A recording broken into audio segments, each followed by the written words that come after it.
बच्चों, आज हम लोग समाजशास्त्र के अंतर्गत संस्था नामक टॉपिक को हम लोग पढ़ेंगे। संस्था जिसको इंग्लिश में इंस्टीट्यूशन बोलते हैं।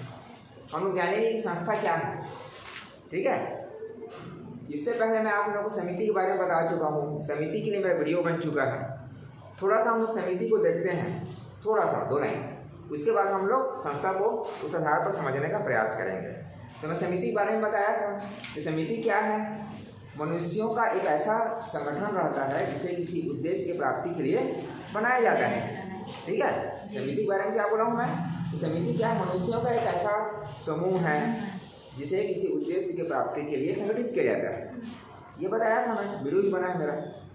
तो जब व्यक्ति अपने उद्देश्यों की प्राप्ति के लिए, आवश्यकता की पूर्ति के लिए समिति का निर्माण करता है ना, तो उस उद्देश्य को प्राप्त करने के लिए जो नियम है, विधि विधान है, व्यवहार का एक तरीका है, व्यवस्था है, इसी को हम लोग क्या कहेंगे, संस्था कहेंगे। क्लियर हो रहा है। मतलब व्यक्ति अपने आवश्यकताओं को पूर्ण करने के लिए, उद्देश्यों को प्राप्त करने के लिए जो नियम, विधि विधान, व्यवहार की व्यवस्था बनाई जाती है, उसी को हम लोग क्या कहेंगे, संस्था कहेंगे। ठीक है। संस्था का हम लोग परिभाषा को देखते हैं मैकआवर पेज के शब्दों में। ठीक है। मैकआवर पेज ने कहा है कि संस्थाएं सामूहिक क्रिया की विशेषता व्यक्त करने वाली कार्यप्रणाली के स्थापित स्वरूप अथवा व्यवस्था को कहते हैं। फिर से रिपीट कर रहा हूँ, ध्यान देकर सुनना। मैकआवर पेज के शब्दों में, संस्थाएं सामूहिक क्रिया की विशेषता व्यक्त करने वाली कार्यप्रणाली के स्थापित स्वरूप अथवा व्यवस्था को कहते हैं। ये कहना है मैकआवर पेज का। हम लोग संस्था को कुछ उदाहरण के द्वारा समझ सकते हैं। मैं महाविद्यालय का, हमारे कॉलेज का उदाहरण लेना चाहूँगा। जो हमारा कॉलेज है, ठीक है, ये प्रोफेसर, यहाँ के जो प्रोफेसर हैं, प्रिंसिपल हैं, यहाँ के जो कर्मचारीगण हैं, यहाँ के जो बच्चे हैं पढ़ने वाले, इन सब से मिलकर के समिति के रूप में हमको देखने को मिलता है। ठीक है। अगर हम लोग व्यक्तियों के रूप में देखें तो प्रिंसिपल हैं, प्रोफेसर्स हैं, ठीक है, कर्मचारीगण हैं ऑफिस के, और जितने भी पढ़ने वाले विद्यार्थीगण हैं, इन सभी से मिल करके महाविद्यालय रूपी एक हमारा समिति देखने को मिलती है, बनती है। लेकिन इस जो महाविद्यालय की जो समिति है, तो यहाँ पर उसको सही ढंग से संचालित करने के लिए जो नियम, विधि विधान की जो व्यवस्था बनी हुई है, जैसे पढ़ाने के लिए टाइम टेबल बना हुआ है ना, अनुशासन किस प्रकार से बच्चे लोग अनुशासन में रहेंगे, इसकी व्यवस्था है। इसके अलावा परीक्षा लेने का तरीका है, प्रणाली है उसका। ये सभी दृष्टि से देखा जाए तो क्या है, हमारा महाविद्यालय एक संस्था है। क्लियर हो रहा है। मतलब समिति के कार्यों को सही ढंग से चलाने के लिए जो नियम, विधि विधान, व्यवहार की जो व्यवस्था रहती है, जो तरीका रहता है, उसी को हम क्या कहेंगे, संस्था कहेंगे। क्लियर हो गया। अब हम लोग संस्था की विशेषताओं को देखते हैं कि संस्था की क्या क्या विशेषताएं होती हैं। सबसे पहला विशेषता क्या है कि संस्था को समाज से मान्यता प्राप्त रहती है। दूसरी क्या है, संस्था में नियम, विधि विधान और व्यवहार की एक व्यवस्था देखने को मिलती है हमको। संस्था में अगली विशेषता क्या है, स्थायीपन पाया जाता है। और अगला विशेषता देखते हैं तो संस्थाएं क्या रहती हैं, अमूर्त रहती हैं। इसके पहले मैं बताया था कि समिति मूर्त रहती है, याद है ना। वो व्यक्तियों का एक रूप है, एक समूह है, हम उसको देख सकते हैं। लेकिन संस्था क्या है, अमूर्त होती है। संस्था में और अगली विशेषता क्या है, स्थायित्व बना पाई जाती है। संस्थाएं लंबे समय तक बनी रहती हैं। अगली विशेषता क्या है कि संस्था का कुछ न कुछ एक निश्चित उद्देश्य पाया जाता है। किसी उद्देश्य को प्राप्त करने के लिए ही संस्था की व्यवस्था पाई जाती है। अगली विशेषता है कि संस्था के अंतर्गत हमको कुछ अभौतिक हमको सांस्कृतिक उपकरण देखने को मिलेंगे। इसके अलावा संस्था का एक निश्चित प्रतीक चिन्ह भी हमको देखने को मिल सकता है, प्रतीक रहता है। ठीक है। अगली विशेषता अगर हम लोग देखें कि व्यक्ति जो है संस्था का सदस्य नहीं रहता। ठीक है, व्यक्ति संस्था का सदस्य नहीं होता है।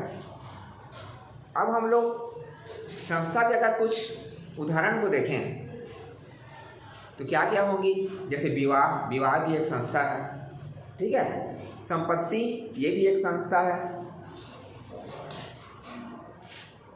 साथ में जो घर है हमारा ये भी संस्था है। कुछ और चीज़ें हैं, जैसे मैं भी थोड़ी देर पहले महाविद्यालय को बताया, तो महाविद्यालय क्या है, समिति भी है और संस्था भी है। उसी तरह से हम लोग अगर देखें, ठीक है, जैसे हम लोग परिवार को देखें, राज्य को देखें, तो ये समिति भी है, व्यक्तियों के एक समूह के रूप में समिति भी है और नियम विधि विधान के रूप में संस्था भी है।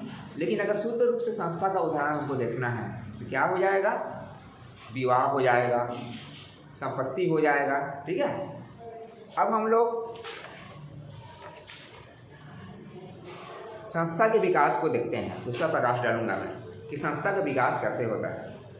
तो जो संस्था है यह एक लंबे समय से धीरे धीरे विकसित होता है। ये संस्था का विकास कैसे होता है, इस पर जो अमेरिका के समाजशास्त्री हैं समनर, इन्होंने प्रकाश डाला हुआ है कि संस्था का विकास कैसे होता है।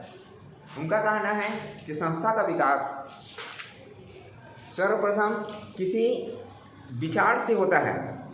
व्यक्ति के मन में कोई अच्छा सा विचार आता है। ठीक है, आवश्यकताओं की पूर्ति के लिए व्यक्ति के मन में सर्वप्रथम क्या होता है, एक अच्छा सा विचार आता है। और यही जब विचार बार बार, इन विचारों की जब पुनरावृत्ति होती है एक क्रिया के रूप में, तो क्या बन जाती है, वो हमारे एक तरह से आदत बन जाती है। आदत मतलब बार बार किसी काम को करना। ठीक है, तो सर्वप्रथम, फिर से बोल रहा हूँ, सर्वप्रथम आवश्यकता की पूर्ति के लिए व्यक्ति के मन में कोई अच्छा से विचार आता है। अब यही विचार जब बार बार पुनरावृत्ति होता है तो क्या होता है, आदत के रूप में बदल जाता है। अब यही जब आदत जो है एक सामूहिक आदत की स्वीकृति मिल जाती है, पूरे समूह की आदत बन जाती है, तब वह क्या होता है, जनरीति का रूप ले लेता है। इसी जनरीति में जब अतीत का अनुभव जुड़ जाता है, ठीक है, तो फिर वो क्या होता है, एक प्रथा का रूप धारण कर लेती है। और जब उस प्रथा को जब समाज वाले देखते हैं कि यह समाज के लिए कल्याणकारी है, समाज के लिए उपयोगी है, तब वह जो प्रथा है ये लोकाचार के रूप में बदल जाता है। और यही लोकाचार बाद में जब एक निश्चित